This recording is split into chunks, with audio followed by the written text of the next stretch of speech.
session to order.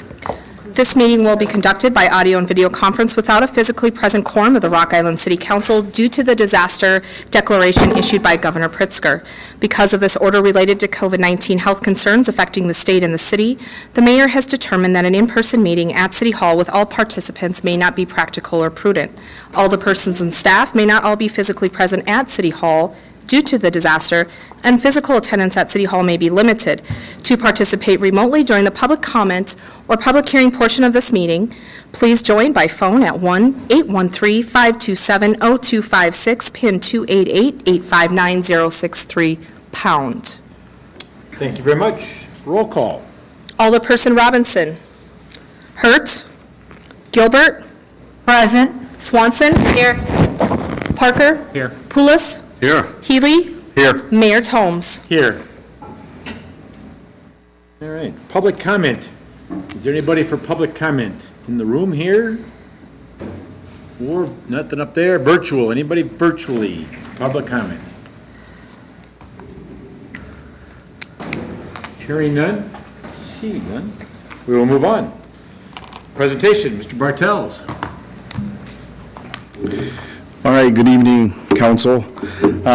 As you know, Public Works was asked to present by Alderman Hurt in a study session about the elimination of the drop-off sites and recycling in Rock Island overall. Those sites were eliminated due to funding back in September of 2021. Since this time, residents have formed a Bring Back the Bins coalition, as mentioned I thought they would be here tonight, but I don't see anybody here for public comment. So Luke Van Lanigan, our Municipal Services Superintendent, he will be presenting the information. Both Luke and I put this presentation together. Luke's division oversees the recycling services for Rock Island and the previous drop-off sites in regards to maintenance.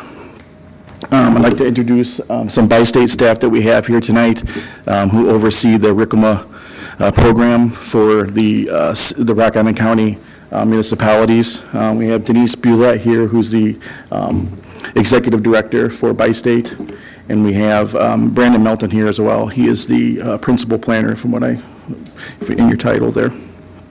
What we want the council to understand is that the former drop-off sites, such as Rock Island, Moline, East Moline, and Milan, those sites actually cost the host who hosted those sites. They cost us those hosts money to maintain the sites due to illegal dumping, policing the sites, and maintaining the sites. In addition to the cost, it took away time for our other street maintenance items, such as pothole patching, sign maintenance, and other items. So that's what we're going to go over in the presentation, but we wanted to summarize that for you ahead of this. So with that, I'll turn it over to Luke, and he can go through the presentation. But, you know, some of the people that brought it for Dorothy Beck and Phil Dennis that want to talk, they have a family vacation that was planned for a long time ago, and timing didn't quite work out on their behalf. Just so they live in the 3rd Ward. Oh, yeah. My mic's on. I apologize. So just want to let you know, they did want to be here, and it's not that they don't care or anything else. They had a trip out of town that was pre-planned. I don't know. Go ahead. All right, good evening, everyone. So first time up here in front of everyone, so I expect all easy questions tonight, so. Don't give me the Miles treat. Let me see, so it's this, all right. So yeah, Mike gave a good synopsis of what we have going on here. Just wanted to go through a quick agenda. We're going to go over some of the background, some of the issues with the drop-off sites, current options, the state of recycling in Rock Island, other communities, analysis, conclusions, Public Works' official recommendation, and then we'll have some time for questions. Just kind of some background here, and I'd be happy to let our colleagues here from RCMA go into this a little more detail. But so RCMA, Rock Island County Waste Management Agency, is a municipal joint action agency serving 13 governments in Rock Island County, Illinois, to assist and coordinate its members in solid waste management. So RCMA is funded through every ton of trash. It goes into the Rock Island County landfills. There's a fee that is levied on top of that, and that's how that organization is funded. Is that correct, Brandon? So what does RCMA do with those fees? So they help facilitate responsible disposal of e-waste, household hazardous waste, white goods, tires, et cetera. Rock Island County Waste Management Agency has administered the drop-off sites since 2003, and they also administer the SWAG grant, which is Solid Waste Assistant Grant for Rock Island County municipalities. So the SWAG grant, to assist member governments to provide efficient solid waste management and education services in their communities, to promote waste reduction efforts, recycling and/or reuse options, reuse options, and responsible disposal of municipal solid waste materials that are generated by residents in order to protect the environment and public health, safety, and welfare from hazards that may result from uncontrolled and/or improper disposal of these materials. So what does that mean? It's promoting programs that keep people from dumping hazardous waste into storm sewers, throwing couches and ravines. So I have highlighted up here, this is what essentially RCMA collects the fees from the landfills, and then the SWAG grant is redispersed to the municipalities based on population. So Rock Island SWAG grant annually is around $27,312, and again, that fluctuates based on the municipality's population and the revenue that's generated from those fees. So I have highlighted up here kind of where Rock Island focuses our SWAG grant, and what that really is special pickups. Everybody enjoys the special pickup program, and what the city of Rock Island correctly identified was, if we don't provide some sort of bulk waste disposal, you're going to pick up that couch, that refrigerator one way or another. You can pick it up at the curb, or you can pick it up out of a ravine, but, so we want to encourage this responsible disposal, and that's what we use the SWAG grant for. So kind of some background, Mike sum this up. So why are we here tonight? So there's a host of reasons, and again, if we want to get into the specifics of that, I would defer to Brandon, but essentially, RCMA has seen a decline in revenue. Now, part of that, and feel free to jump in if I'm off here, less tonnage is going through the landfills due to the recycling. We have a new hauler locally, Lakeshore Recycling Services, who takes advantage of is it the Henry County landfill? So we're seeing less tonnage go through the Rock Island County landfills. We have the Upper Rock landfill, which is in East Moline, which is run by Republic Services, and then we have Millennium Waste off Knoxville Road, which is the landfill we use. So because less tonnage is going through the landfills, you're collecting less revenue, and so financial decisions had to be made at that point. So you have a loss in revenue, so the host communities were provided various options, and kind of the short answer is here, it was we're going to cut the drop-off sites as a way to kind of balance RCMA's budget, essentially. So we didn't just pull that out willy-nilly, right? There was a lot of thought. It wasn't an easy decision, but the drop-off sites do have issues. So realistically, they're relics of an era where curbside recycling was not readily available for most communities, and that's why they were originally implemented. I'm sure a lot of people remember when it was up at the water treatment plant up there, and if you go way back, they were like little cone things, and it had the little hole, and you could throw the pop can in there. And when I was a kid, I'd dump in the dumpsters and get the Pepsi points. Remember those? You clip the Pepsi points, and you could, so good times. But then, So you're the yeah. I defer to Morrison. Maybe I don't know. Maybe that's some sort of crime. I don't know. So Statute of limitations. then curbside starts happening, right? And so the need for those drop-off locations, they're not needed like they used to be. So the future of recycling is curbside. That's America is moving to collection of recycling at the curb. Another issue, they're just magnets for illegal dumping. I mean, you can talk to any community in Rock Island County. You can talk to the Iowa side of the river. I mean, we've all seen it. They're just magnets of, if there's a dumpster, if somebody has getting a new roof and there's a dumpster, somebody's going to try and throw a TV in that. I mean, it just, that's just the world we live in. as Mike mentioned, the maintenance of sites have unfunded financial and opportunity costs for the host communities, and we'll go into this in a little bit more detail later on. And based on the funding, RICMA over the years has tried to help the communities out, but ultimately, at the end of the day, it's not. It's a net loss for the host communities. So just kind of some photos here. This isn't every Monday, but every Monday, our personnel are coming in, not necessarily to this extent. Of course, I pulled out the worst ones but there's illegal dumping, and most of this, there's mattresses, it looks like some lumber, or a dishwasher, and this is all our personnel have to physically go out there, throw it in the back of a garbage truck, take it to the landfill. So just kind of some, we all know it. I believe this is actually Milan. They really experienced a lot of illegal dumping, and that's on a main drag, and it really didn't stop people. So let's look at some of the hard financial and opportunity costs. So one of the things we thought would help mitigate was installing a security camera. That's $1,500. These are approximate numbers I put together, I think, for Alderman Gilbert in 2020. Approximately 520 hours at $45 an hour, snow and ice removal, administrative costs, landfill tipping fees of taking that illegal dumping and getting it out to the landfill. So you have these hard costs here, but also what's important to recognize is that there's an opportunity cost. Every moment, every hour that our personnel are cleaning up these sites, that's an opportunity to not fill a pothole, to not trim trees. We have a lot of dead ash trees. It's pulling away from the things that the Rock Island residents are actually paying for through their property taxes, and it's drawing resources away from those. It's important to remember that there's that direct financial cost, but we also need to recognize in limited financial resources and manpower resources, sometimes what's more important is what's not getting done. Okay, so now the drop-off containers are gone, right? So you're a Rock Island resident, as we all are here. What are your current recycling options?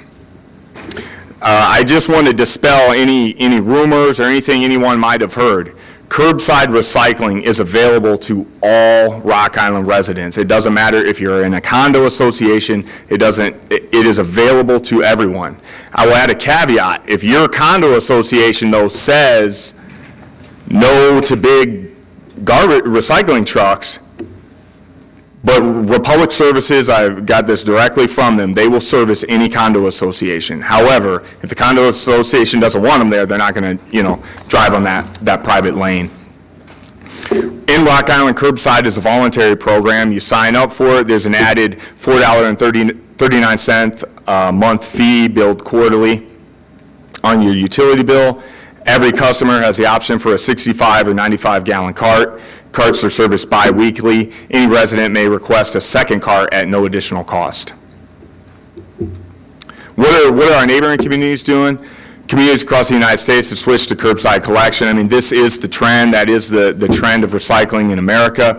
Davenport, Bettendorf, Moline, Milan, Coal Valley, Silvis offer citywide recycling, so that's every resident gets a cart, whether they want to partake in recycling or not. Rock Island, East Moline, we're voluntary, so you have to physically request a recycling cart and pay that fee. Some questions that often come up. So I have extra material. Maybe you ordered a few extra things from Amazon, or it's Christmas, and you got the holiday season, and you got this, what are your options, Because it was convenient. That couple times a year, you got some extra stuff, you just run down there, you throw it in the containers.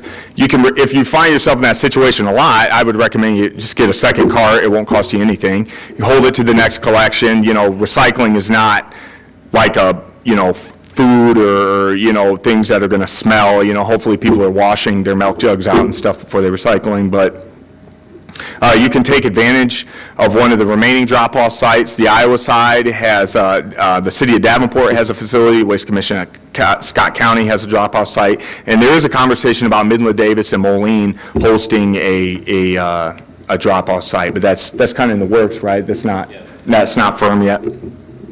If you're a business, so businesses can partake in curbside recycling. Now, most businesses probably produce more recycling material than that cart, but they can, maybe you're small, they can't partake in it. The other option is you can contract with a commercial hauler and get, a dumpster, which is what we do with the city. We have an actual, dumpster that down at Public Works. So here's just kind of a map, just showing the proximity. You'll notice we have our site, or where it was used to be hosted, in Davenport site, 6 minutes away, 2.7 miles. Go across the Centennial Bridge, hang a left. That's one of their Public Works facilities down on the riverfront there. So let's get in the weeds a little bit. We won't get too crazy with this, but let's look at the tonnage. This was 2021. This is our drop-off site alone, did 206 tons of recycled material. As you can see, cardboard is not very heavy. So, only 48 of that was paper, fiber, and the commingled that's everything else. That's going to be your plastic, your glass. That's going to be the heaviest material. Kind of a snapshot of curbside in Rock Island. We have 14,067 refuse customers. 3,748 participate in the recycling program. That's 27%. I've talked to Republic Services. That's actually pretty good. Rock Island, our residents value recycling. Our average monthly tonnage from those 3,748 customers is 55 tons. So it's about 28 pounds per customer per month. Here's just kind of a look going back to 2019. As you can see, we had just shy of 3,000 recycling customers, and you can see the trend line is good. You were kind of moving in the right direction. You can see there's a little dip there with COVID. Then you have the site closures, and you see there was a little pickup there, and that trend has pleasantly continued.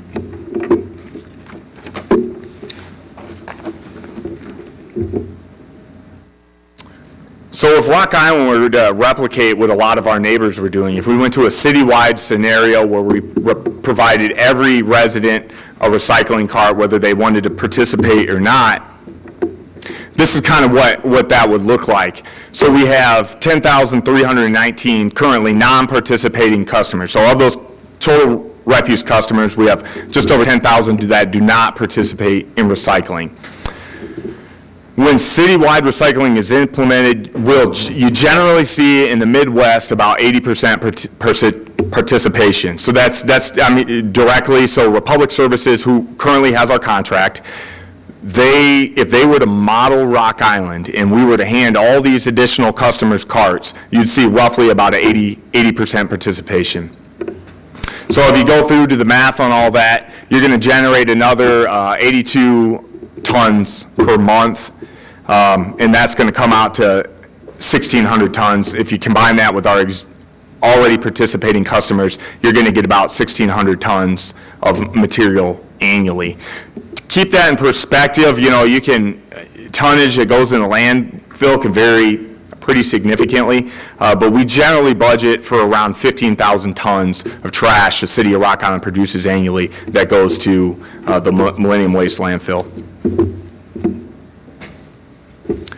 So what would that look like over 9 years? And I use 9 years because we're in a 10-year contract with Republic Services. So you'll see in the blue, you would hope that you would see an increase in recycling participation, but whenever you're running numbers, you want to be on the conservative side.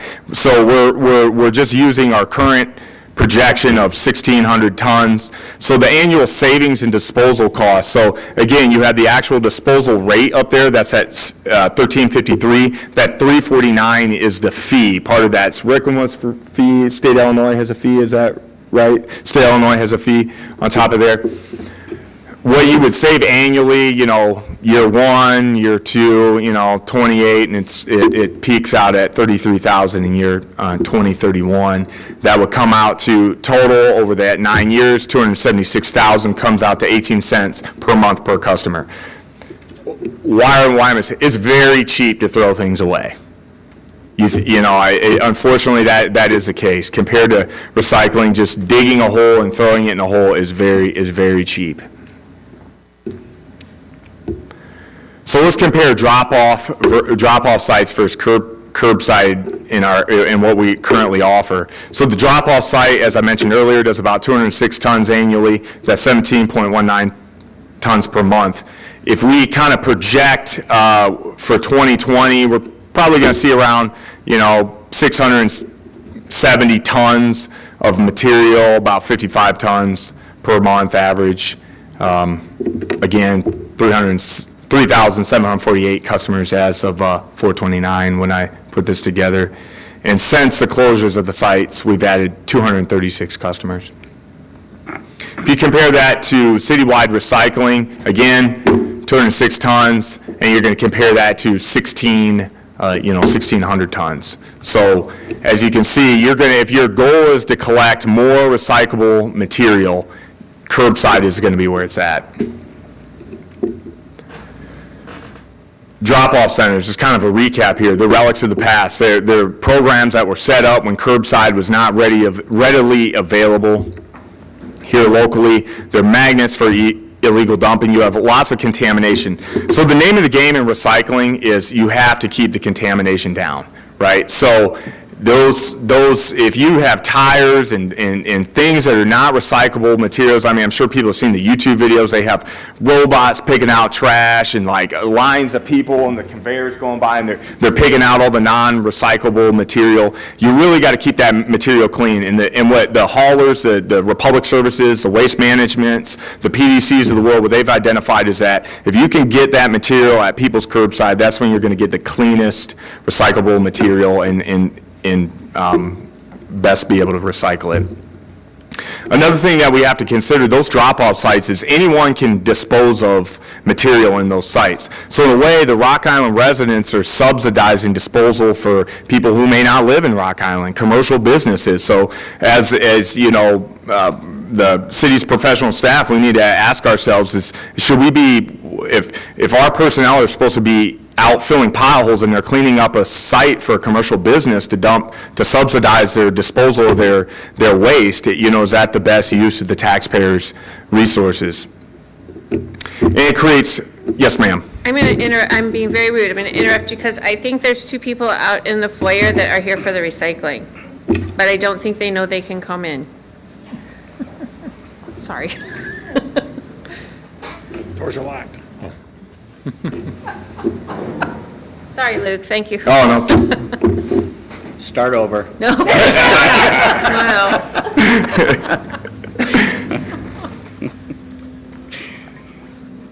Go ahead. So again, it creates a financial and opportunity burden on Public Works. And, myself, you can speak to operations managers at Moline, East Moline, Milan. I mean, it's not a unique phenomenon to Rock Island. It's citywide. It does create a substantial burden. Curbside, that is the future of recycling, and that's the way, in fact, Republic Services is going to be demoing some electric trucks over in Bettendorf this year, I believe. I mean, that's, all the haulers are doubling down, Midland Davis, everybody is doubling down on curbside recycling.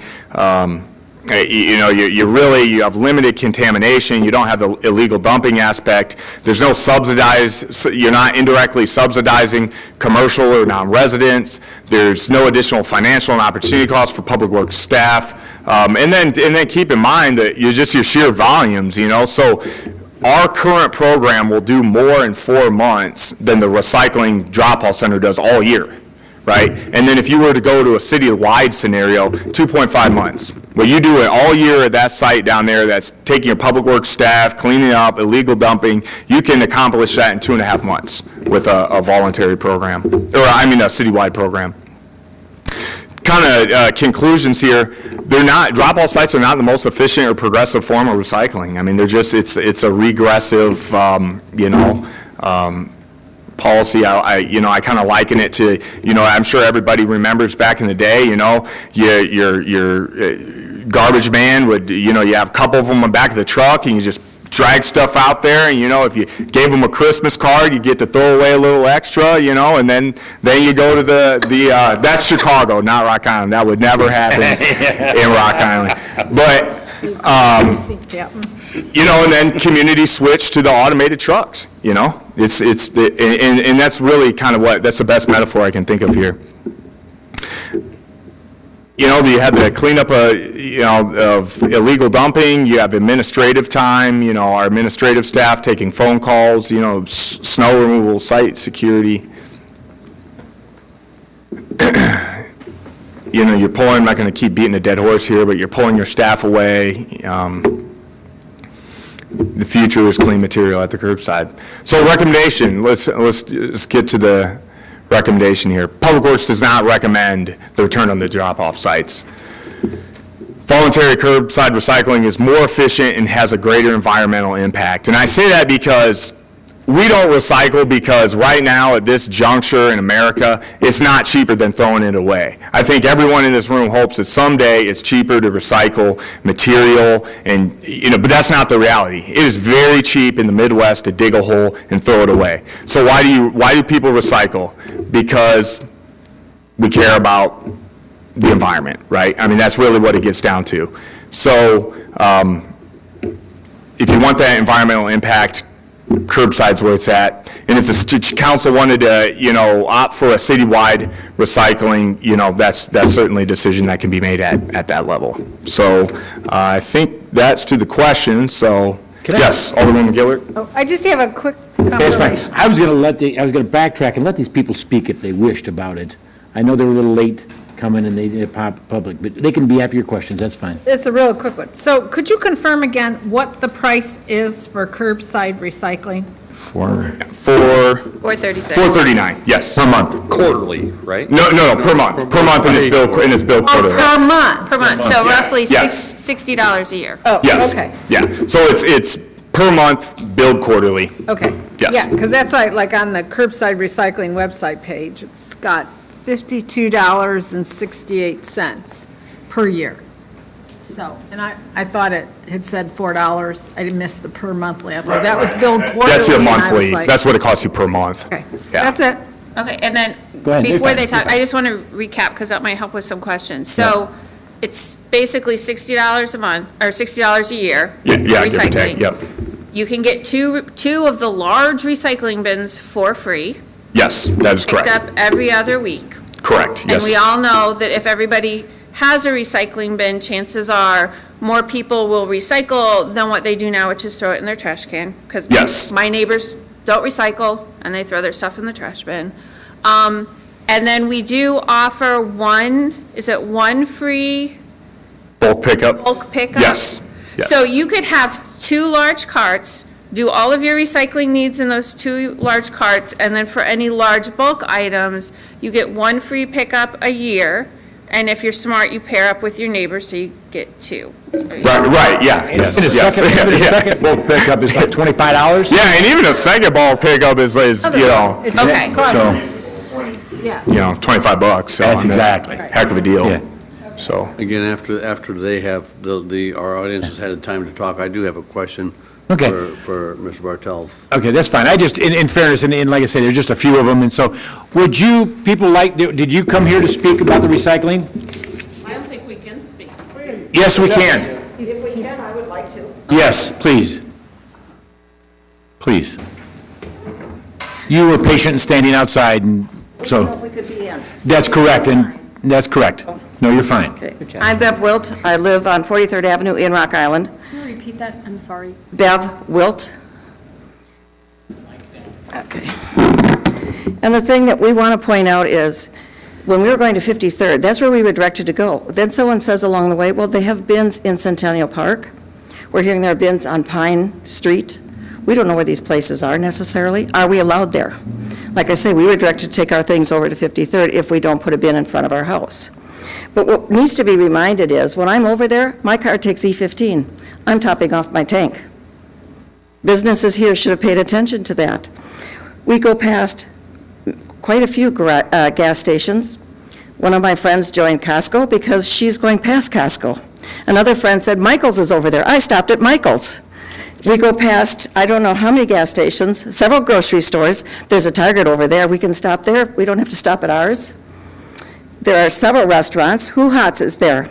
Chick-fil-A, Raising Cane, several coffees, including Starbucks, Village Inn, Costco's I mentioned, and Aldi, Target, PetSmart. The casino isn't too far down. There are car washes there. So while we are on that side of the river, Bed and Bath isn't too far, Books A Million isn't too far. So I think our businesses should have paid attention to this right along with us as citizens. There's a lot of money that's being left Scott County rather than Rock Island County. There is one, I'll call it downtown Davenport, that you can take recycling, where their public works area is, but if you know where their ice skating rink is, it's just past that. That's Centennial Park, that's where they referred, but we just Yeah. learned that Saturday. Okay, all right, I'm sorry, I didn't maybe, but just. Yes, yes, but like I say, initially it was, you go to 53rd, and that's a long way over. Right. 53rd right now is under construction. We have learned, if we go north on Elmore, Veterans Memorial, to, I'm blanking on the north-south street, but Elmore. that gets us, Yeah. no, it's not, it's beyond Elmore. Yeah. Elmore's a mess. Okay. And so is Eastern. So we go beyond that and then just come back in about a block or so. So it does make it efficient for us. But like I say, we're leaving a lot of money off on that side of the river because it's been set up that way for us. And what is the reason you don't do curbside? Classist. We can afford it, but a lot of my friends can't. And we also have a lot of friends living in apartments. It's not available to them. Because one of ours, she said that she's an older woman. It's a long way for her to take her things to cross the river. So if she has a friend, they'll say, just bag up your stuff, give it to us, we'll take it for you. Okay. So, but we time ours now with going to a restaurant on that side, Books A Million, Michael's, things, we've got those kind of shops over here. I could do the ones that are on this side, but as long as they're over there, Okay, why not? that makes sense. Yes? Okay. So, we're leaving our Rock Island money in Scott County, and I think you guys need to keep that in mind. Yeah, at this point, it's Rock Island, Moline, everything else. That's fine, yep. Thank you. Yeah, thank you.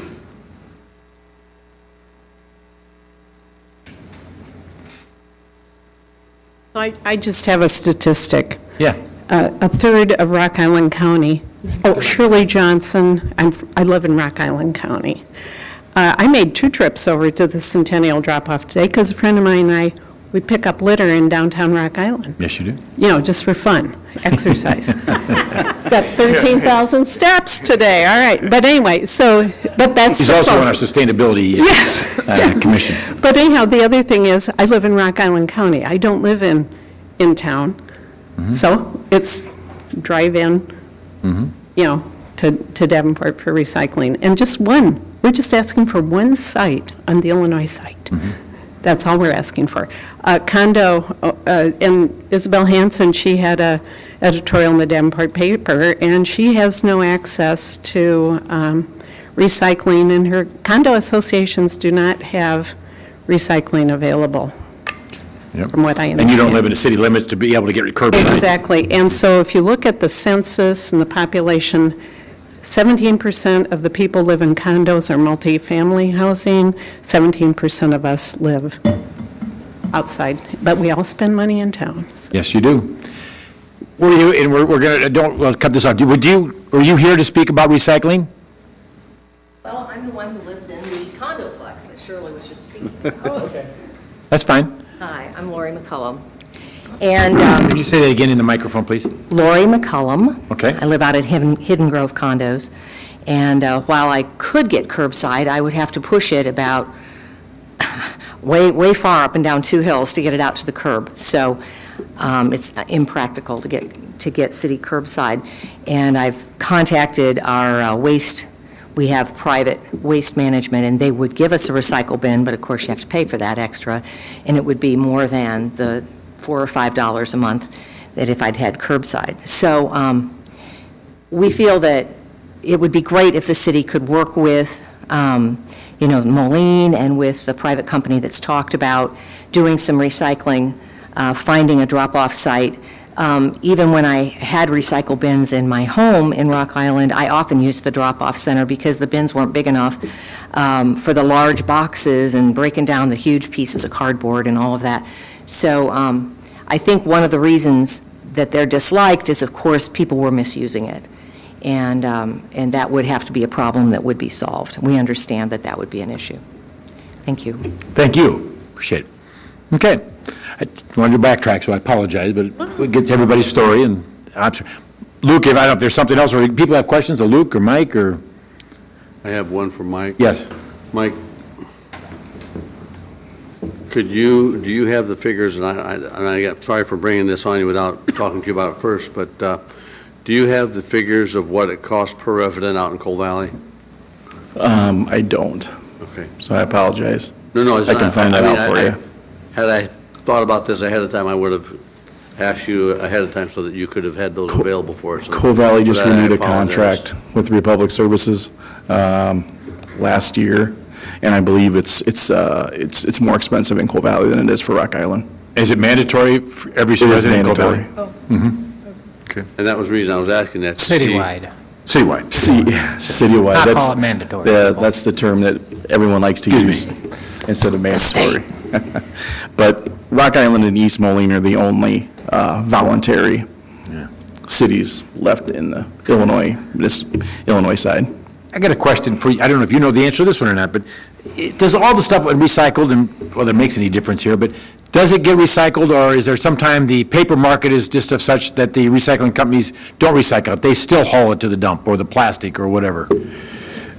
Generally speaking, it all goes to a recycling facility. I can tell you that back in COVID times, that not all of it probably did because of what was going on with China and recycling, and it was hard to get that completed back then, but current time, and Brandon could probably speak on that better than I could. Brandon, if you want to touch on that. Hi, Brandon Melton with Bi-State Regional Commission. Yeah, recycling, I think there's been some negative press on that, and especially with China adopted a new policy that they wouldn't accept foreign recyclables, and that really tanked the recyclables market a few years ago. So there were some issues with that, and also with contamination is one of the bigger issues that causes recycling loads to be rejected. So that is probably what you're thinking of and have heard of. But we did talk to Republic, and they said that their recycling rate is very, very high. It's very unlikely that they would have recycled materials rejected. Thank you. And Luke, if I remember, and I know there's a couple of people here, you said in condo complexes, Republic will go on the private drive and pick it up if the condo association allows them to drive on a private drive. Yes, that's correct. They would just, that association and Republic Service would have to. So they could pay the $460, they could pay the $436 or $460 a month, each one of the owners of a condo, and not have to haul it up and down the long driveway, as long as the condo association let them go up there. Correct, but that would be something that would have to be negotiated between the association, because the concern is damaging the driving those heavy trucks. Correct, no, I just. Or those condo association members could pool together. I mean, our dumpster out back is it's like $60 a month or something. We have a huge dumpster that they come in and dump. Right. They could pull for something like that as They well. could look whatever's cost most effective for them and size-wise for them. That's right, that's right. But they could do the city program. Yes. Yeah. And I would just add the one caveat, we do have very good rates with Republic Services, kind of with. What about apartment complexes? We've talked about condos, but what about apartments? It's still available to them. It's still available to people that live in apartments. It's available for $4 or something per apartment, and they have their own container out there and et cetera. That's right. As long as you get your container to the city street, to the curb in Rock Island, Republic Services will pick it up. Okay, so apartment complexes, it is available for the curbside pickup. So Luke, out of the 3,700 curbside recyclers, how many have two? Ish? Not many. Not many. I would say probably maybe maybe less than 10.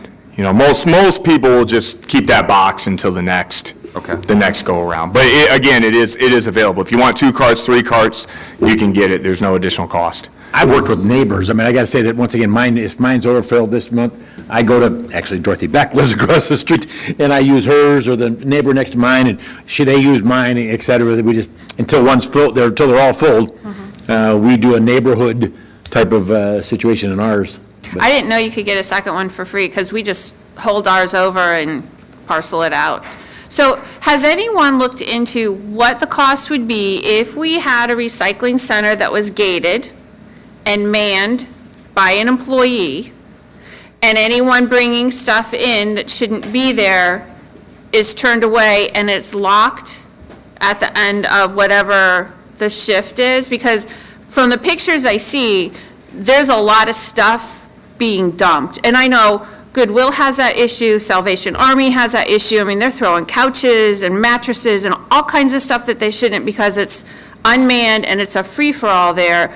But, I mean, that's my thought, is if we have a manned site, and I know in Bettendorf theirs is, you know, that you can only bring real recyclable stuff in, and, you know, recycling's not free to anybody. I mean, I pay, we all pay, but if there's a nominal charge to bring your stuff to a recycling site for those people who don't want to be inconvenienced by having a cart, I mean, have we looked into something like that? I mean, I know it's an extra person to employ and all of that, but that's one thought that I have that will cut down on the illegal dumping.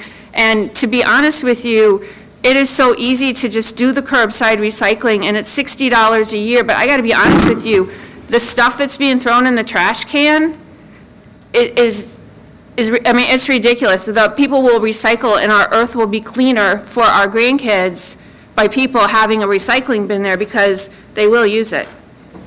So we have looked into pricing for that. None of the hosts of the 4 communities that hosted previously, none of them were gated, to my knowledge. So they all experienced the illegal dumping. And none of us have the staff to man it, 8 hours a day. And the majority of people who are recycling, and I say the majority, I know there's an exception, but the majority of residents are people coming on the weekends to use the site, so then you wouldn't have that option as well. We did, yes. So instead of having a man site, can you have an automated gate with a code or something? I mean, I don't know what the cost is. The maintenance probably would be cheaper, because then you'll just have an automated gate that will open and close based on, I mean, just like some apartment complexes do. Instead of actually having a manned person there. So, and I don't know how the logistics would work to get the pin out or whatever, but it would be an access code in order to order this, to get into the site. Would they still dump illegal stuff there? Might as well just leave it open, because they're all going to be. Not really, no. Anyway.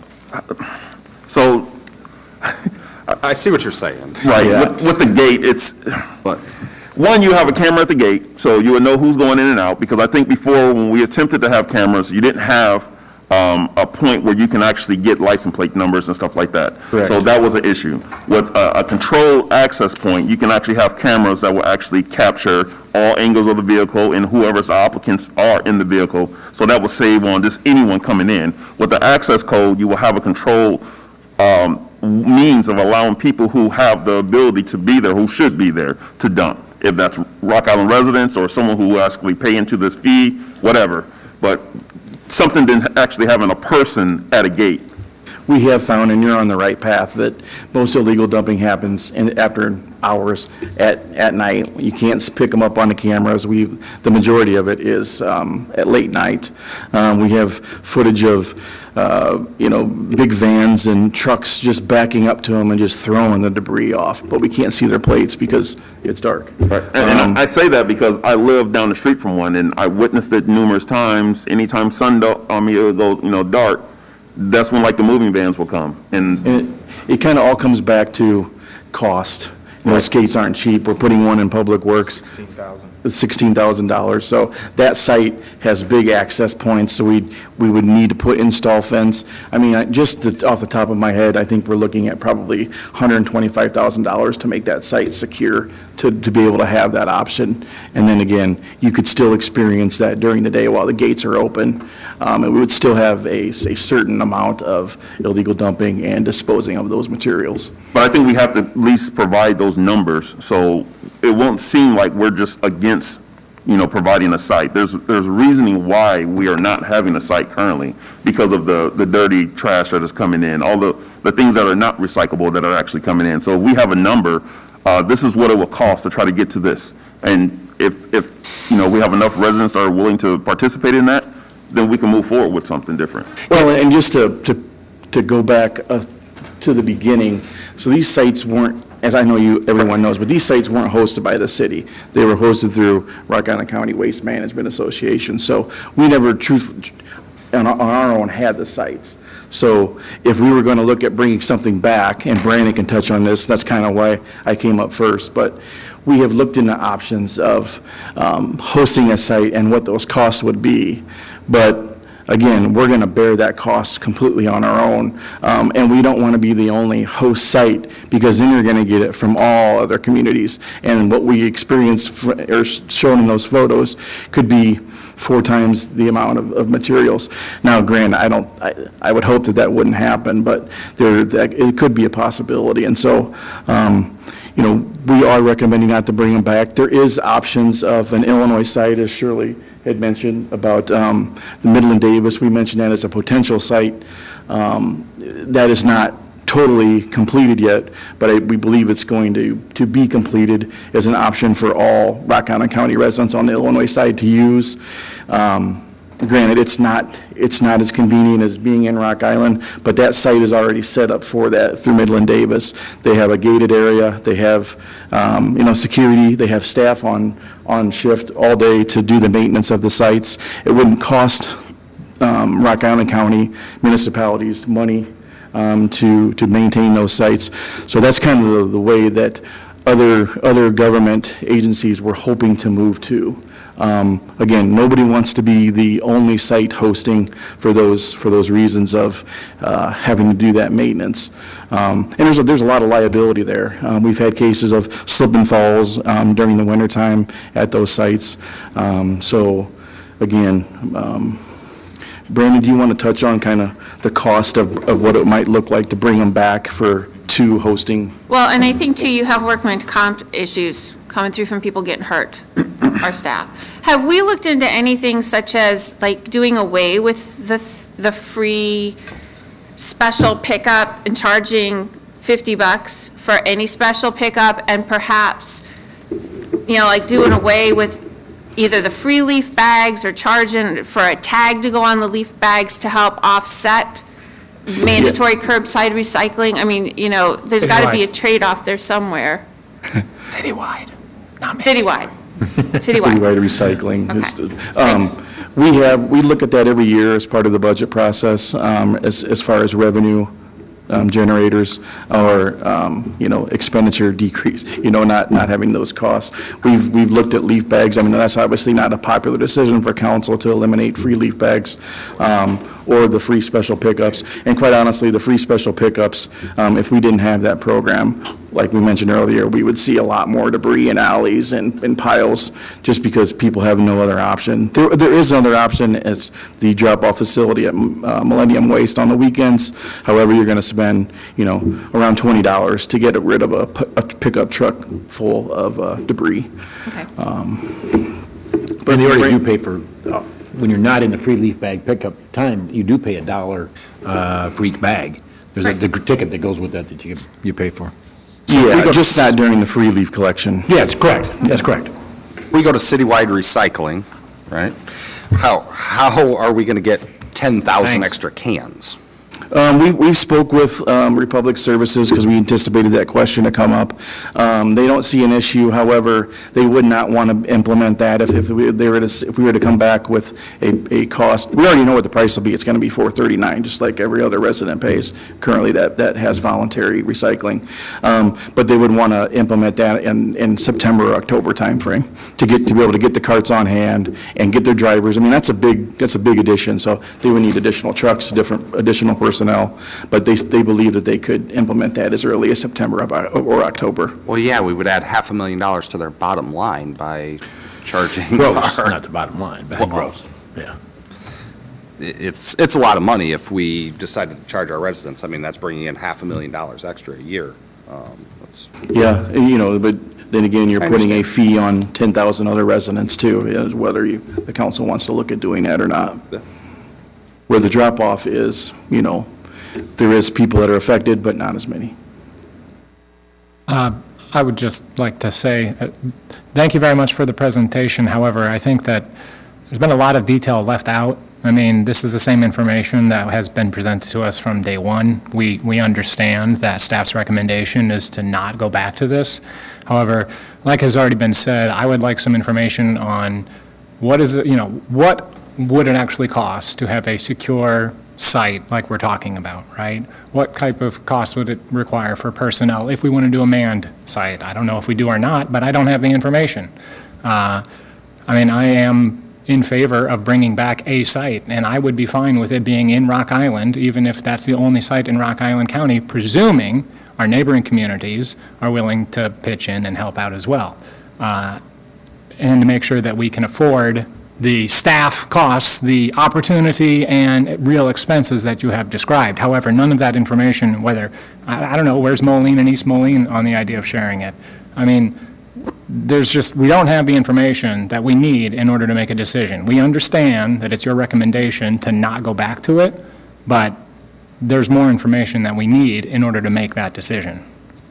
Yeah, I believe, and again, I apologize for it not being in the presentation, but I had sent out that information to previously. Randy sent it out to us. But Randy? Yeah. I can certainly, update that information and bring it back, so I apologize. No, it's okay, I didn't mean, We do have that information. I mean, where are our neighboring, where is RICMOA, or whatever the acronym is, sorry, on our neighboring communities? I mean, if Rock Island stood up and said, okay, we will host a site, but everyone's going to pitch in to pay for it, I mean, where are our neighboring communities on that? So that's entirely up to their boards to make that determination. I think one of the initial discussions was, Moline and Rock Island engaging in reinitiating a drop-off site and what that might look like as a joint effort. So what I can tell you from RICMA's perspective is that we were covering the costs for pickup and disposal. So that was about $170,000 a year. I'll note, though, that almost doubled over the last 5 years. So the costs were going up significantly while, trends were decreasing, part of why that decision was made. So it wasn't equal among all 4 sites, but if you divide that out, I'm going to do math in front of a crowd right now, but about 40,000, per city to do just the disposal. On top of that, that wasn't mentioned in the costs that were presented by Luke, which is an additional 23, or 32 in total. 32 in total, so you're looking at about $70,000 a year. Now, that's just for a passive site without the fencing. Mike added the fencing on it, that's another 120, so now you're up to almost 200,000, and then you have to have a person there to man it, which with, if you're going to give them benefits, what level you're going to employ them at. Another, maybe 50,000 would be a very conservative estimate. Sorry to interrupt real quick. In your research about this, was there consideration to contract with Permar or like? No, because that would be up to the city to really, cover that kind of an expense and much different from, what we had anticipated. So really the timeline that we had to come up with alternatives for the board to consider was very short. Sure. We had a pinch point come up. I had mentioned it early on that, COVID was kind of continuing and maybe accelerating a decrease, and I can't, say that for sure. But, we had a downward trend in our revenues, and what we saw from those first we had 2 quarters of revenue to work with, and we saw that trend continuing to decrease at a greater rate. So the board had to come to a decision within, really, we were looking at it, in January, and we had about 6 months to kind of say, okay, well, we're really going to have to cut something. What are our options to cut, if anything? We weren't really in a position to start consider, okay, well, how can we transform this recycling program? So over this past year, we've looked at, what those alternatives are, and we've seen another, 2-3 quarters of revenue, and it does seem, while, we're seeing a mild or modest increase in our revenues, but we're only seeing a decrease in our expenses because that recycling bin isn't there. So as far as RCMA helping out, it would be, and I didn't also mention, this is sort of part of it, and I'm getting a little tied up here, but we were also providing, RCMA was providing a subsidy to all the host cities to offset some of those additional costs of about $50,000 a year in total to all 4 sites. So each site was receiving about $12,500 a year to offset, and that really wasn't covering it, but that was one of the first things that was cut and had to go. So yeah, maybe just to give you a rough estimate of how much that would cost to host that site, around $200,000, and those are just rough numbers, doing math in front of a city council. Well, thank you very much for the information and for doing the math. Denise, this has not been brought before the actual commission, right? The Rock Island County Waste Management is an actual separate board and you have a city representative, so does Right. Moline, and so it has nothing to do with Bi-State Regional Commission. It's totally funded by that tipping fee that was mentioned by Luke. So it's a separate organization, and Sure. and that's the way it's handled. Well, I guess what I'm thinking is how many member communities in Rock Island County are members of Bi-State Regional Commission, and divide 200,000 by that number? We can afford this, we just need to coordinate. I understand that RCMA, Okay, if we're going to keep this going, if you can talk to the microphone, please, Right, Denise. sorry. It's fine. And you got to I think, forgot you have remote people, I apologize. 110,000 is an upfront. Right. Well, first of all, the other communities, the smaller communities, you mentioned Cove Valley, all of them have curbside already. And as you've mentioned, citywide curbside. It's only 2 communities that don't have citywide curbside. And the prior hosts, and Brandon, you can correct me if I'm wrong, the prior hosts were Milan, East Moline, and Rock Island. And East Moline and Milan have already indicated that they are not interested in participating again in drop-off recycling. And so that's where we're at right now sorry to interrupt, does that mean that they're not interested in hosting a site, or does that mean that they're not interested in helping a neighboring community that would allow their residents to come drop off? They're not interested in helping or hosting. Now, if Rock Island County Waste had a small amount of money in leftover that was not allocated to other items like household hazardous waste and electronic waste, then the Rock Island County Waste Management Board, a separate organization, could make a decision to help provide a stipend to a drop-off, but they don't nearly have the budget to reopen a site of their own. There's definitely not that kind of money. And I cannot imagine a community that has mandatory citywide curbside recycling even wanting to participate and pay one dime for this, because they've already mandated to their, we're like the only ones. Well, yeah, Well, East Moline, but I bet you East Moline's going to go that way too. But I would say that we have constituents of our very own here who, even if we were to implement citywide recycling, would still want the drop-off site as well, right? And so neighboring communities probably also have constituents that, even though they have the option to have citywide recycling, they want a drop-off site as well. But I think anything that you can legally, we recycle everything. Everything, I have one very small trash bag every week that goes in my trash can, because we recycle everything. Yeah. There is nothing that I can think of that can legally be recycled that will not fit in a large recycling bin, curbside recycling. There's nothing, even a box, you can cut a box down.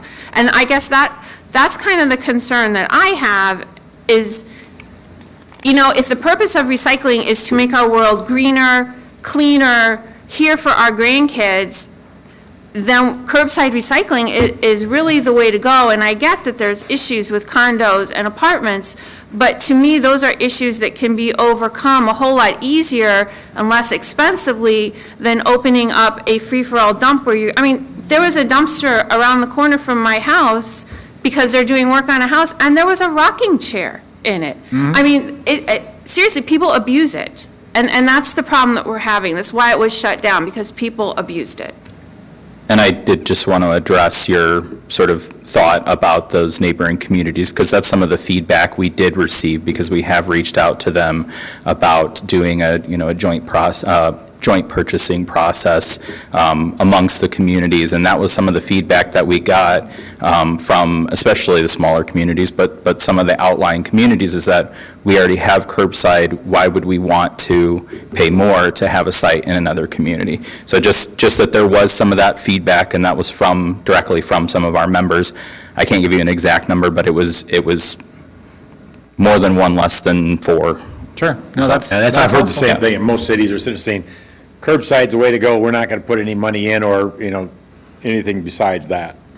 Yeah, so. That Is there useful. any way you guys think you could get the fees down our usage is going up, so to drop that down, or could we have constituents opt out if they truly wanted to? Or, if are people bearing the cost of it is what we don't want, but if financial assistance or waivers or maybe some way around that. I'm just trying to think of how do you keep it cost-effective for everybody.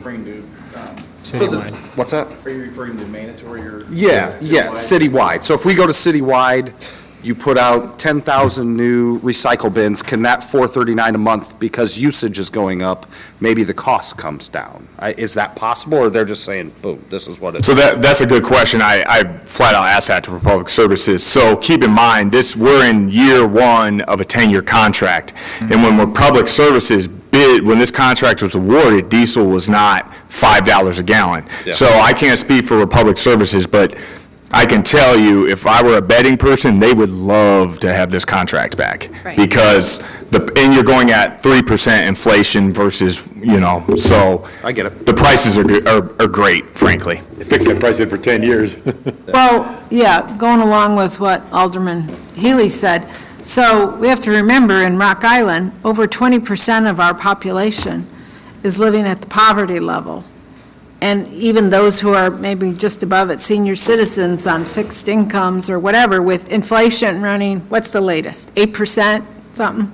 I mean, it's getting harder and harder for people to buy their groceries who are not as affluent as some residents. So even $60 a year might be difficult. So, I'm like, what are the other options for people in those circumstances? We need to watch the time. We have another presentation, so we got to watch that. Yes.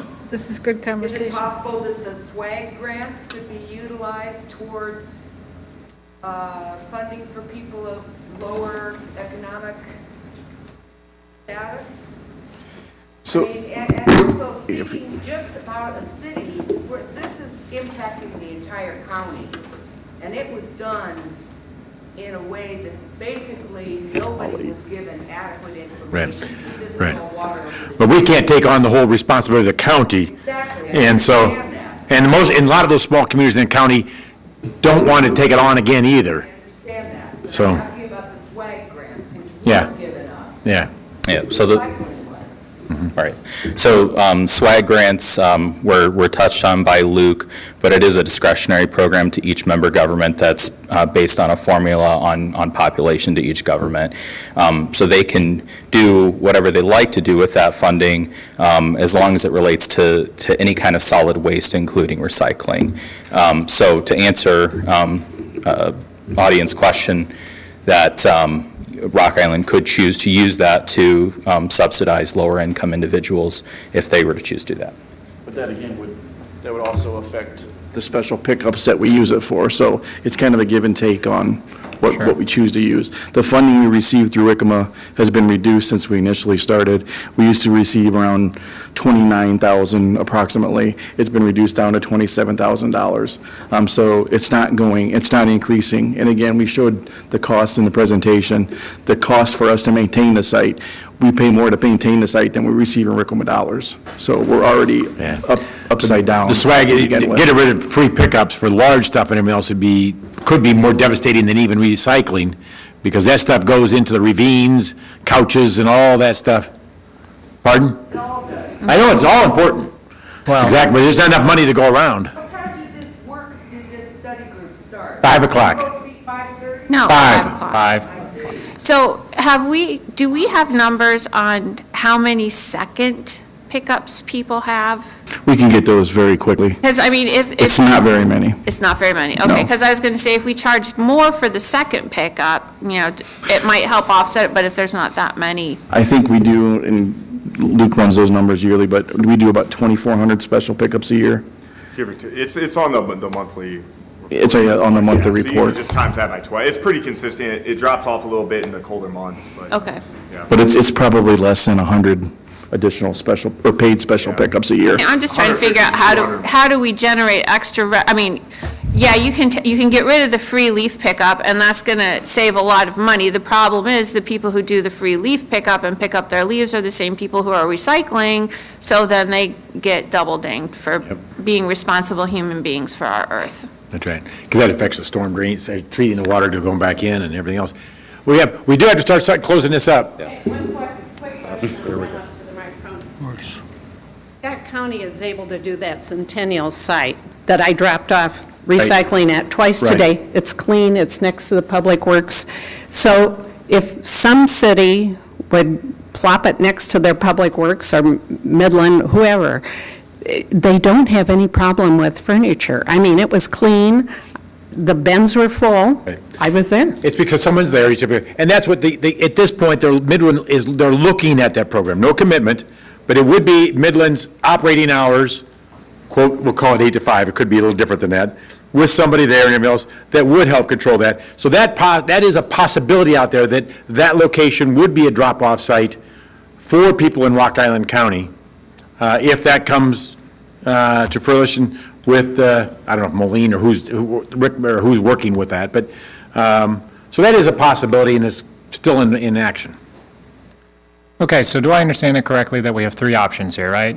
Option one, do nothing, just maintain as we're doing it right now. Option two, put in citywide recycling as a way to compensate for the lack of drop-off sites. Or option three, bring back the drop-off sites. Am I missing any, or bring back a drop-off site? I mean, is that it, right? And, I mean, do we need, like, I don't know, what do we think about citywide recycling? Let's start there before we talk about drop-off sites. Are we going to have another study session? I mean, is this a good opportunity for us to Give indication of what we're looking for. know what, yeah, I mean, what do we want to do here? Do we want to do citywide? I just have a problem with citywide with a lot of my constituents, they just can't afford it. Sure. I mean, that's going to be the biggest issue. They're struggling now, I mean, paying for the water and refuge now, so to add, which may seem like a small amount, under $5, that would throw their budget off whack. Okay. So. If we do a pickup site, someone's going to have to pay for that. If it comes out of general fund, I understand that. then it affects every taxpayer, because we're going to have to raise taxes or do something to offset that expense. And so the money's got to come from someplace. And it's just, it's yearly, it's not, Ongoing forever. Is there an end game? That's kind of the other issue too, is do we want to continue this trend forever with an associated cost to that? Or do we want to do a? Yes, believe it or not, I think that the government should provide services to its constituents. Absolutely. That's the answer.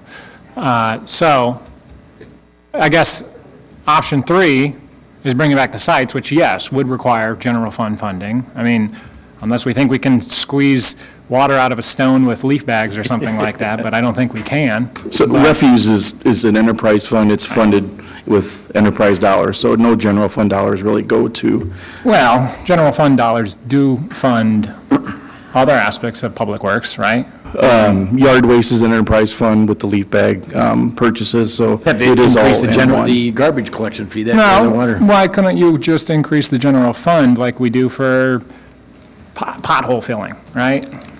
That could be done. Generally, we keep them in one fund, and I would think if we were going to bring back a drop-off site, we would roll that into that, and it would be based on fees for the All right, well- 14,000 customers we have.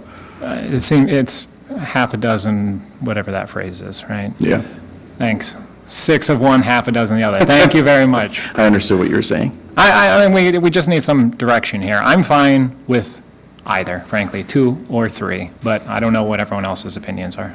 I'm kind of in favor of the citywide recycling, but I would like to find an option to subsidize for those people at a certain income level that can't afford the $4. I am not in favor in any way, shape, and form of an opt-out program because I very much feel that the purpose of recycling is to save our earth. And if you're going to opt out, you're going to throw everything away. So that's why I'm in favor of citywide recycling, but I do understand that it's a cost burden for those who can't afford it. You also need to think about culture. So I have a lot of refugees that live in my ward. They have no idea about recycling. I don't know how much recycling will even be done in the first ward. There's a lot of renters in the first ward. So, I mean, there's a lot of different things we need to really look at before we do a citywide. It's going to be a huge burden for a lot of my residents. I understand we have to do something, but I think we really need to think out a process of how that's going to be done. I love the site, but I understand there's too much issues with the site. It's not feasible, again, you can't provide everything for free, get that. So we just really need to think this process through. We do have to summarize this up, or we're going to miss the next. Mike, just to think about, so would the savings from less at the landfill, could that offset for people at a certain income level? No? Well, we're, 18 cents per month. I think over the 9 years, if it were 275,000 for 9. So it would not pay for a standalone drop-off location and the maintenance required. We looked at about 80,000. Yes, and that's what the thought was, is that, try to find a way to do that. Not sure how to administrate that, because that's an administration of looking at someone's income. Do they qualify? At what level do you do it? So there's some administration, not saying it's impossible, but try to figure out how to do it.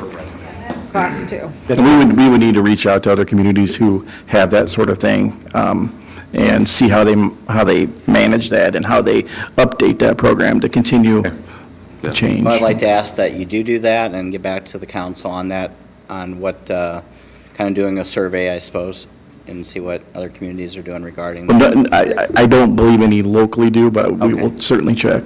Well, yeah, you might have to go beyond, because we're at over 20% poverty level in our community. It's understood. We will take a look and see, and come back to council with something. I know we're trying to work toward a conclusion and direction and everything else, but we do have to, another presentation, and there's still some more questions, I think, to be answered. It was good Thank you. discussion. It was very great, good stage, absolutely. Nope, it was great, thank you very much. Miles, you want to take on the next one?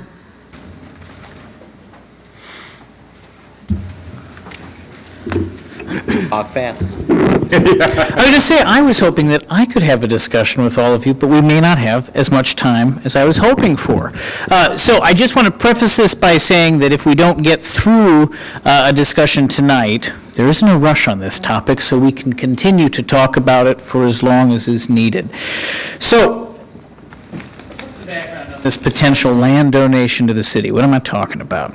So the Riverstone Group, that many of you will be familiar with, been around for decades, different names further back in time, but longstanding business, has owned large areas of land in what is now our southwest area, and they have used that land in the past primarily for stone quarrying. But now that the material is either exhausted or it's no longer economical to get at, they're left with a lot of land that they don't really want to keep. They are seeking to divest themselves of 23 separate parcels, which come in at approximately 538 acres in size. and they are offering it to us for $1, the whole thing for $1. And so our question is our answer yes? Why? What do we do with it? Okay, so some of the parcels in the 23 are near the casino, and they do have some traditional development potential. That, of course, piques our interest. That area near the casino has long been a focus of economic development efforts, basically since the casino was put in. The idea that there might be something there that we could do is attractive. It's kind of an all-or-nothing offer they're making, though. So if you have a few that you think might be useful, you'd have to take others that aren't so useful. Growth opportunities here in Rock Island, as everyone is acutely aware, are somewhat limited by our hydrology and topography. So we're kind of a peninsula, right? We've got 2 rivers around the main part of the town. The Moline border cuts us off. You hop the rock, and then you've got wetlands, ravines, and bluffs, and it's just a challenge. So anytime there's an opportunity to potentially do a little growth, move our municipal border towards more developable pieces of land, having a really long-term vision of that, we need to give it some thought. This map shows you in red what the 23 parcels of land are. What you see shaded in purple is what is already within the city's municipal boundaries. So you can see that there's a few parcels, 6 to be exact, that are already inside of the city, but the rest are outside of the city. I show this to point out not just where these things are and how big they are, but also to say, and I'll say a little bit more about this later, we'd be annexing into the city. So we would be expanding the city by quite a lot. Now, you may have noticed, looking at the aerial underneath this, gosh, a lot of that looks wet. Is it a wetland? What are we going to do with a wetland? Well, the question is not so much whether something is a wetland or not, it's whether it's a jurisdictional wetland or not, which is a slightly different thing. A jurisdictional wetland is a wetland that is subject to the authority of the Army Corps of Engineers. And if it's a subject to kind of situation, a jurisdictional wetland, they get to regulate what you're doing with it. In short, if it's a jurisdictional wetland, you can't go and fill it or drain it without making up for that somewhere else, okay? The first way you make up for it is buying wetland bank credits. The second things that you would do involve either creating wetland, restoring wetland, expanding wetland, preserving wetland, okay?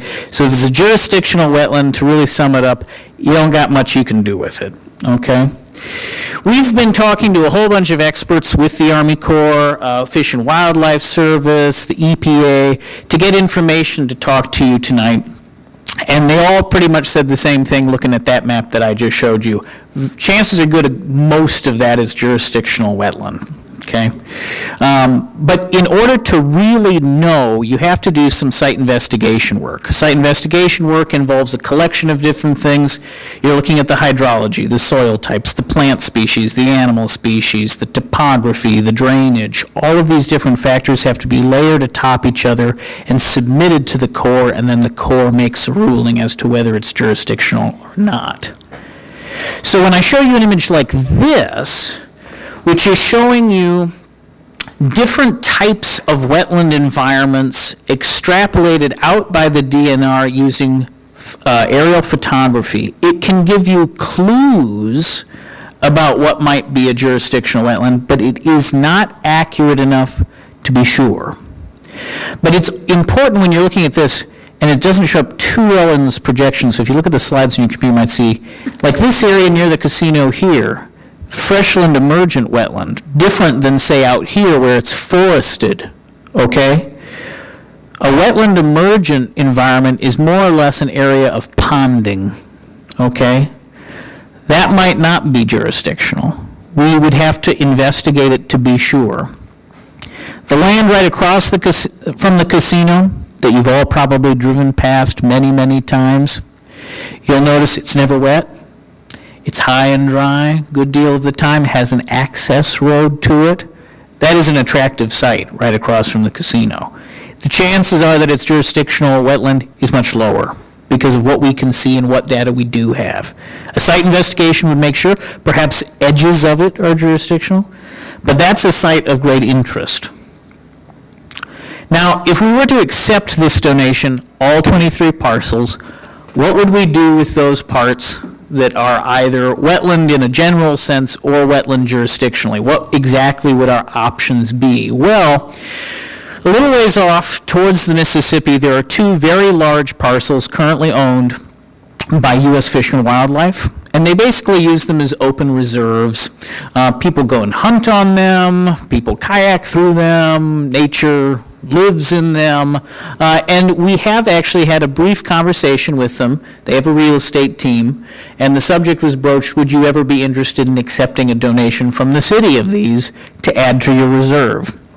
It's too early for them to say yes or no, but it's a conversation they said that they would be very happy to have. Another option might be that there'd be a local entity that would want to establish their own reserve. We have Nahant Marsh across the river. There have been discussions in the past about a kind of sister site or a sister reserve over here. Certainly a good possibility. And yet another one is that our Park and Rec Department could create a new type of park space. No other community in the Quad Cities would offer the kind of park space that we could offer. And actually, if you look at other places around the country where they have extensive wetlands, they do make for very interesting park spaces, again, through hunting or kayaking, things like that, or through, again, this is kind of a longer-term thing, elevated walkways and trail systems that allow you to kind of move through them outside of the muck. Now, there is a fourth thing, and again, this came up in talking with a lot of these experts that we were consulting. We could consider in the long term creating our own wetland bank, okay? This is something overseen by the US EPA. You heard me mention, if there's a jurisdictional wetland you want to drain or you want to fill, the first thing that they make you do is buy credits. You're buying credits from a wetland bank somewhere else, okay? Basically, the idea is you're paying for a wetland somewhere else to be restored, expanded, improved, or maintained, right? Establishing one, yourself can be pretty involved. It's complicated, it takes a long time, it can be kind of expensive. The experts we talked to said that, while we would have an opportunity to do it, and certainly we have enough room to do it, it would be one of those things you'd have to give a whole lot of thought to. So, worth talking about, but admittedly complicated. Now, what are the risks of accepting such a huge donation of land? So, we wouldn't need to mow it, right? We wouldn't need to send crews out to trim the trees or to do anything like that. The beavers can be left to their own devices out there. But we also couldn't easily monitor the whole thing. Admittedly, Riverstone doesn't do that, and they've been not doing that for decades, and they seem okay. But we have to be honest, if there were some sort of problem, it might be a challenge getting out somewhere. Now, contamination or other environmental concerns may exist, but we don't know. Now, I would point out that there are plenty of sites here in the built city proper that we have taken on in the past that we had known serious contamination issues with that were way more significant than stone quarrying activities, right? So we have taken on risks of this kind before that we knew were way worse than what is likely to be found in this area. By the by, looking at aerial imagery from the 1930s, 1950s, and 1970s, we can go back in time a little bit and get some pretty good idea of what some of this land used to be before it was quarried out. Mostly wetland or forests, or some farm fields. So never as far as anything in the imagery shows that would suggest heavy industry or anything that would likely be a sort of pollution, but we can't be sure. That's something that is a risk. And then another risk is that we may take on land we'd never be able to get rid of. We could hold these wetlands forever. Again, in a sense, there's goods and bads to that. If we think of it like a parkland, well, we're going to hold a park, reasonably speaking, forever, right?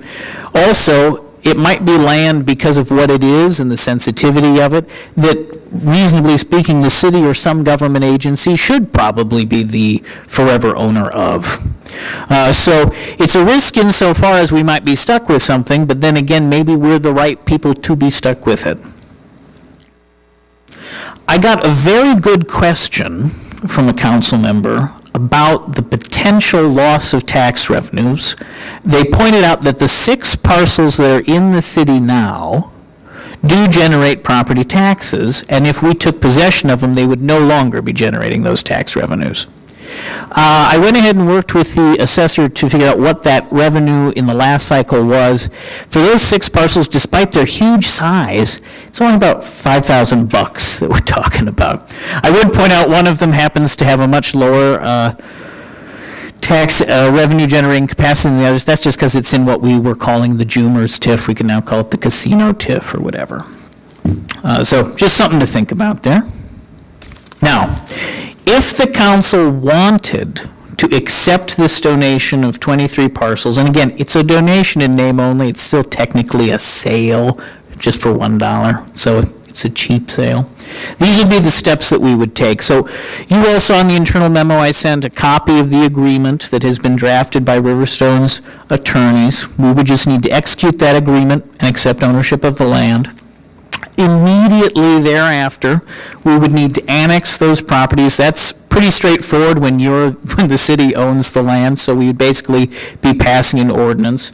I emphasize the need to do that more or less immediately afterwards because we would need to bring them under our jurisdictional control, okay? Something that the legal team and I talked about that I think is important to highlight. For the properties near the casino, specifically that one across the way that is obviously dry a great deal of the time, we would want to begin some site investigation work.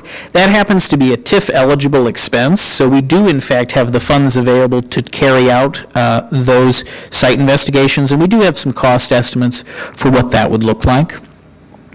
And then finally, we'd need to begin that process of exploring those options for donating the wetlands or creating a wetland reserve, using it as park space, etc.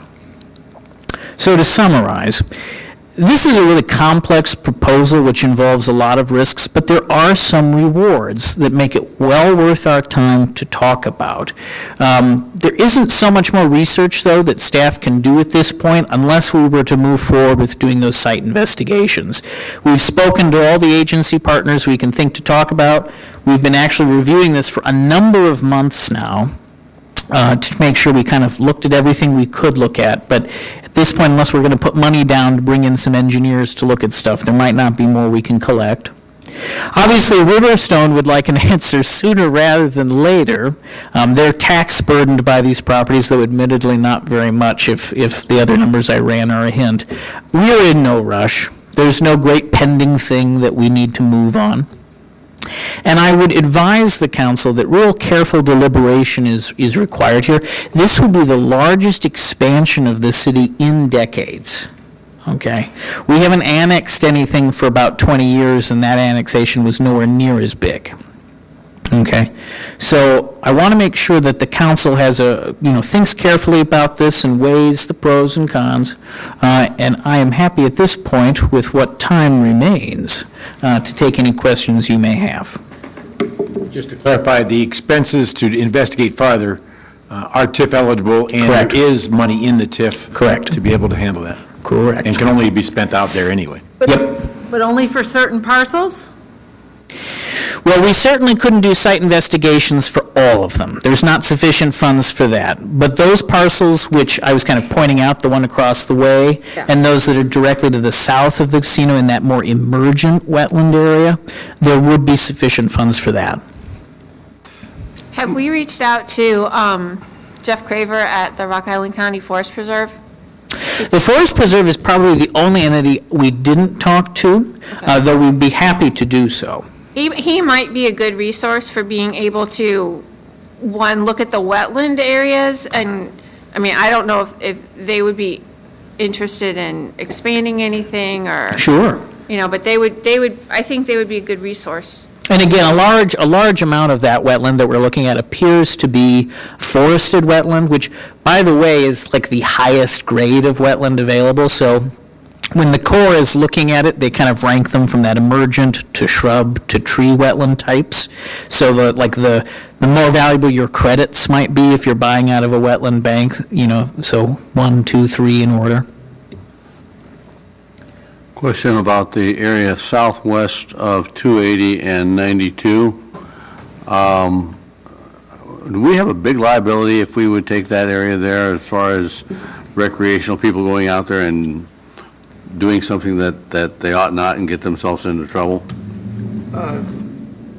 That would certainly be a possibility, if you, just like in any other park situation, or, that would certainly, if it's city property, they could say, hey, I should have, this should have been done or that should have been done, so it would be possible.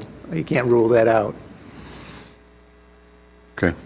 My question is I'm pulling up these pins, Miles, and, I mean, like this one I show total tax $13,015.64. When I went and ran every pin, I got about $56,160.88. Is that the total property taxes or only the city portion? Including the school district. So these.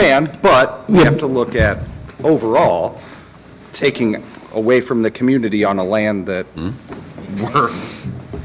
we're taking $56,000 away when we're not doing anything. That's very generous of you. I would say that the numbers that I pulled here are just for the city itself. I understand that. So I'm kind of looking at our budget and what that would affect, how that would be affected. But a good point, well taken. But if it's developed, the benefit would far outweigh the cost. Right, so I'm just throwing this out here as hypotheticals. Again, we don't have any, prospect we're dealing with, but like across from the casino, let's say that there was like a Love's truck stop or something that went in there. The property tax revenue from that would be substantial. Right. Alternatively, giant cannabis dispensary could go there across from the casino. I mean, there's all sorts of things that could go in there that would dramatically increase property taxes. Has the idea of Riverstone pitching in on these jurisdictional assessments been floated? Our interactions with them have been pretty limited. We're interacting directly through their attorney, Mr. Alvin. They are not interested, I don't believe, in taking on any additional costs, though we have not asked that specific question. Can we? We certainly could. I assume their answer will be, we are not interested in doing that, but we can ask. Well, then they can. But what's the other option? Yeah, then they can hold the bag for the Don't let next. them hold the bag for how many more years? Would you rather pitch in some money or sit on that land for X amount of years? It's also possible they could abandon the property. Well, let's ask the Yeah. question before we assume. Yeah. So you talk about development potential, but several years ago, CED brought to us, there was supposed to be some truck stop. There was a Casey's, and that was out by 92 and across the Valley Construction and in that area, catty corner from there. Yeah, that was further south. Yep. And they were going to go there, that was an access road. They wanted to right and left in and out of that site directly. Right, And the Illinois DOT would not allow that close to the intersection. okay, Of egress. Yep. okay. Now, dumb question here, that land that we could potentially develop, is there a road we can get to it? Yeah, actually, so if we're talking about, I'd ask that this question. site, there's a, where the access to the casino is, there's that light-controlled intersection, and there's actually an access road to that site. Okay. So you need to pull your utilities over and under and around, but you actually do have a road that goes to that site. Okay. That particular site. And then obviously, if you were doing stuff to the south of the casino, that road is right adjacent to it as well. Okay. I mean, it's a question that had to be asked. Yep. Yeah, and there'd definitely be, in any case, there'd be some earth moving, right? It's just a question of where exactly and how much. So do you have any estimate of costs for staff time and all these investigations for like, even taking it to the next step in terms of due diligence? Do you have an estimate of those costs? So to do like a site investigation, you mean, what would that cost?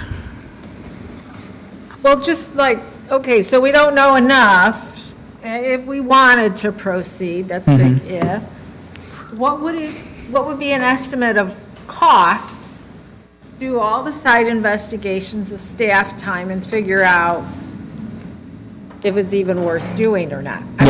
I want to know the price tag, Sure. due diligence, I guess. For the sites that are across and adjacent to the casino, we're looking at a price tag probably between $15,000 and $20,000 to do the site investigations there. Okay? That would be broken out into 2 phases. And it would probably take, it depends a little bit how quickly the Corps responds once you submit it. The actual work would probably take a few months to do because of the amount of on-the-ground work that would be involved. It's also a little bit restricted by weather, so we would need to do it in the warmer period of the year versus the colder to do a proper assessment, because, not all the plants and animals will be visible. It would be hard for me to extrapolate that out without looking more closely, though, at sort of like the unit price, because I think a question I would have from some of the engineering firms that we got those numbers from would be, as we got more parcels involved, how would the price work its way out? But let me, look, also with that, the TIF at the casino right now generates, and I'm going to round numbers up, and you can correct, but around $2 million a year. Okay? And the agreement with the casino is like $1.6 million we pay back to them each year. Correct. And so we have a $450,000 surplus every year. And in past years, we have actually given that back to the taxing bodies. But we would not have to, but we've done that so we don't have a build this big pot. And once again, as Mr. Healy talked about, the other taxing bodies to make sure they don't get shortchanged. Yeah. We've been giving that back to them. And there's about 6 years left in the TIF. And our agreement with the casino runs out in just like 2 years. Correct. I'm going back from memory a little bit, so don't hold me quite to that. But, so there is a fair amount of excess monies available there if we wish, that whatever part is TIF eligible. There's plenty of money there to be able to do that. So if there was a desire, staff could try to come up with an estimated cost to do a site investigation of all 23 sites and what the associated timeline would be. We can certainly try to do that, if there's interest. I think the question was more directed towards how much is it costing our staff to call the engineering firm to... At this point, I don't think, we've done enough work at this point that won't take too much more of our time to accomplish, I don't think. I've said that staff has spent months of time on this already. Yeah, the city attorney will remind me when first Mr. Alvin probably submitted materials to us. I would say that was probably 2 months ago. We're talking about after we got the maps and so forth. Not before the maps, because Yeah, we began He's work been on it talking for a earlier. while. I mean, they've been talking about this for A long time. a long time. But a lot of time hasn't been spent on it, but Right. it's been talked about for, it could be a year. We've probably been doing proper research on it for 3 to 4 months. That's probably fair. I think they Yeah. broached the subject just generally, hey, would you guys think about wanting to look at this, over a year ago, but they didn't have, as you requested, the PIN numbers and the other things that the council's been looking at, actually say we really can't assess without getting that information. So I think then it took a while for that information to be processed, and so I would agree with your 3 to 4 months. That'd be my guess. Good potential development. It would not take us much work, I think, to get some sort of cost estimate together at this point. I like it. It's the thumbs up from me. Go see if they will pay for it. So is that the will of the council to do that site investigation work or not? Yes. Is that of interest to folks? Good with that? Yep, I'm good. Okay. To do the site investigation work or to do the... To figure out what it'll the cost. the cost So what estimate? staff can do is we can try to figure out what that cost would be, how it would affect the TIF if we paid it out of the TIF, and come back to you and get a sense of whether or not you would want to go out for that kind of investigation work. 23 parcels. Does that sound? So what are you doing the cost estimate on, just the TIF parcel or all 23? What we can do is we can figure out all 23. We could try to get some sort of price per acre and then get a cost perhaps for all of them separately. I'm not sure exactly how it would look if we try to break it out. Specifically, though, the ones we have been talking about are the one right here, kind of the trapezoid, and then this kind of like wedgy section here that's made up of a few parcels. Interestingly, these two parcels here that are not part of the 23 we're talking about are actually already owned by the Parks Department, or the Park Board. How convenient. Does that make sense? Yep. What we're doing? That's very expensive land right there. Yeah. Any other questions? Any other questions? All right, sounds All good. right, We're out of thank you. time. Thank you. All right, we need a motion to adjourn. Second. Move to second. Roll call, please. Alderperson Robinson?